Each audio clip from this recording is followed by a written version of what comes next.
Sunsets are a favorite subject among photographers, but are you getting the results you want when you photograph at sunset? Hi, I'm Julie from Ultimate Photo Tips, and today I want to give you 10 tips for taking better sunset photos. So here we go. Number 1, to get your exposure correct, expose for the sky.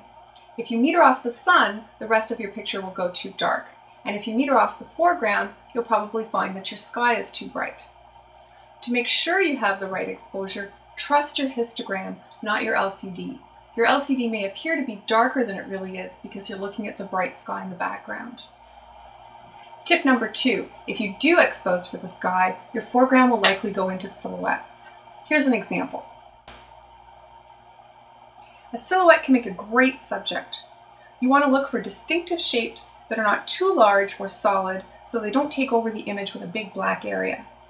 By the way, if you don't want your subject to be silhouetted, then you can use fill flash to add light just on the subject. Tip number 3, get to your destination early and scout around for an interesting foreground that will make a good, strong composition. The foreground can make or break your image. In this case, these chairs add interest to the scene. Tip number 4, the focal length of the lens you use will affect the size of the sun in the final image. In this image, the sun appears quite small. I'm using a wide-angle lens at a focal length of 24 millimeters. To make the sun look bigger, I need a longer focal length. For this shot, I'm using a focal length of 220 millimeters. And for this one, I'm using 300 millimeters. Tip number 5, if you're including both sky and foreground in your sunset photo, there's often a large dynamic range of tones from light to dark, and your sensor simply can't capture them all. The highlights get blown out and the shadows get blocked up. A graduated neutral density filter can help to correct this problem. Tip number 6 might sound like a bit of an odd tip, but sometimes when we're watching a magnificent sunset, we forget to turn around. And the light at sunset in the opposite direction to the sun can be beautiful too. You often get gorgeous, soft pastel skies, so don't forget to look behind you. And tip number 7, don't pack up as soon as the sun goes down.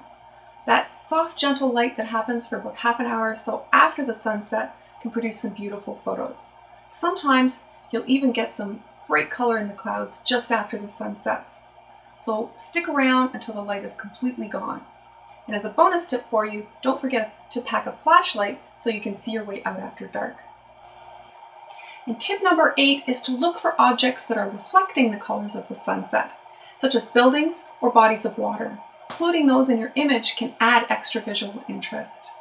And sometimes the reflected light is strong enough to make a subject all on its own. Here's an example of a wave taken at sunset. The sky is not part of the image, but the warm light of the sunset is creating color and interest in the wave itself. Tip number 9, you may want to use a white balance setting of shade or cloudy to boost the warm colors in your image, particularly if you're shooting in JPEG and you're not going to be post-processing your images. And finally, tip number 10, protect your eyes. Remember not to look directly at the sun while you're photographing the sunset. And that includes not looking at it through your lens, which can magnify the light and do even more damage to your eyes. Instead, try composing using live view. That's it for today. Hope you found these ideas helpful. For more great photo tips, please come on over to the website at ultimatephototips.com and make sure to sign up for my newsletter while you're there. That's where you'll find ideas and inspiration that I don't share anywhere else. Happy shooting, and I'll see you next time.